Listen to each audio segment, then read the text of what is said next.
1000 transplantací jater je určitě zásadní milník v transplantačním programu. V Brně to trvalo 42 roků, což se může zdát velmi dlouhá doba, ale je třeba říct, že zpočátku prvních 10 roků se transplantoval 1 nebo 2 pacienti za rok. A teprve od roku 1994, to znamená po 12 letech existence programu, se začalo transplantovat více pacientů, řádově kolem 10 za rok. A teprve od té doby se dá říct, že to byl skutečně transplantační program. Do té doby to byli jednotliví pacienti, kteří přicházeli. Pan Minář byl první transplantovaný v našem centru v roce 1983. Trpěl velkým nádorem jater. Já jsem se začal cítit být slabý a měl jsem problémy takové, jak mývají žlučníkáři, jo? Že šáhl si po ten žeberní oblouk a takhle mu vyskočili ruce a říká, pro boha, co tam máte? Když v roce 1983 proběhla první transplantace jater, a nutno zmínit, že to byla asi 5. transplantace jater v Evropě, a tehdy jsme byli v hlubokém komunismu, tak je vidět, jak obrovský pokrok tehdejší tým dosahl. To bylo nádherný počasí, takhle krásně modro, to ještě bylo čistější nebe.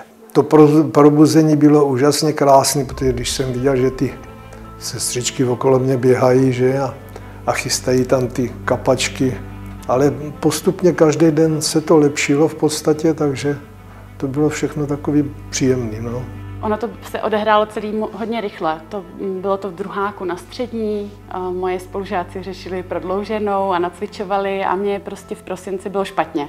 Až se to zhoršilo ze dne na den v podstatě a 1. ledna 2007 jsem se vzbudila úplně žluto-oranžová. Přiletěli jsme vrtulníkem do Brna taky do dětského.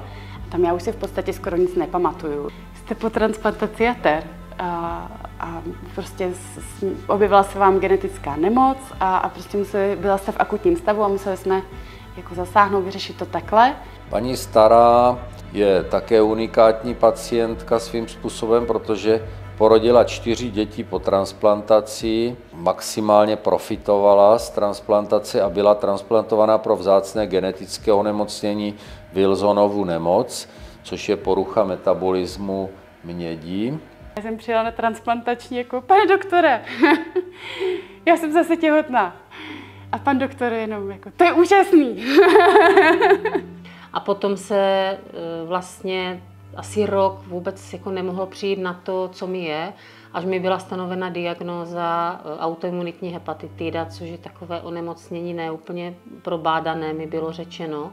Že já jsem byla vlastně někdy na podzim na CKT a na takovéto vstupní vyšetření, kde mi paní doktorka řekla, že bez transplantace mám tak rok možná, což byl šok, protože to jsem, jako věděla jsem, že jsem nemocná, ale nevěděla jsem, že je až tak.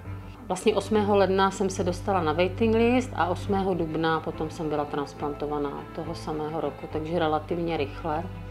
Paní Jana Hanke je naše dlouholetá už pacientka sledovaná po transplantaci jater, která trpěla autoimunním onemocněním, takzvanou autoimunní hepatitidou, která se nepodařila kontrolovat konzervativní léčbou a dospěla do jaterního selhání při cirhóze jater a byla transplantovaná pro tuto diagnózu. Prospívá dobře. Začal jsem cítit, že nejsou v pohodě. Jo? Dostalo se to až do situace, kdy jsem skolaboval.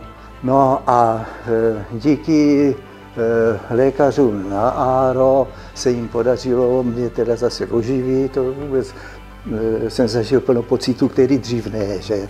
Nevím, jak to udělal pan doktor Mejzlík, ale během týdne, to nebyl ani snad celý týden, tak z takového toho stavu, kdy já jsem byl se pohyboval někde mezi lucidní a já nevím, takový bludama až bezvědomí, tak on je během 4 dnů dostal, že jsem zase začal být lucidní a mohl jsem se vrátit domů, což je nesmírně důležitý, protože ta psychika hrá obrovskou roli. Jo? Pan doktor Řezáč je taková renesanční osobnost, která vyřezává například dřevěné plastiky, píše knihy. přijde mi to úžasný, že život se dá takhle poslat vlastně dál, že něco může fungovat dál. Uzdravený pacient není zdravý, který se hlídá. Ten musí občas taky udělat nějakou chybu. To jako jináč nejde, protože pak by si nepřipadal zdravý. Nikde jsem nepotkala jako tolik lidí pozitivně naladěných a takových kapacit prostě na jednom místě, jak v CKTH. Fakt jako nikdy už potom.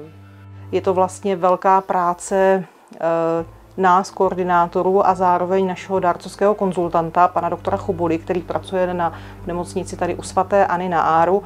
A díky němu a celému programu vlastně objíždíme nemocnice a snažíme se informovat o tom, jak dárcovský program funguje, a proto jsme rádi za každou konzultaci, kterou s námi z těch jednotlivých ár udělají, a díky tomu jsme schopni rozhodnout, zda je to vhodný dárce nebo ne.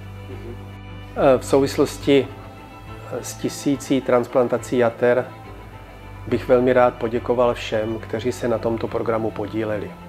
Seznam lidí bude velmi dlouhý a asi bychom měli mít napsaný, abych na někoho nezapomněl.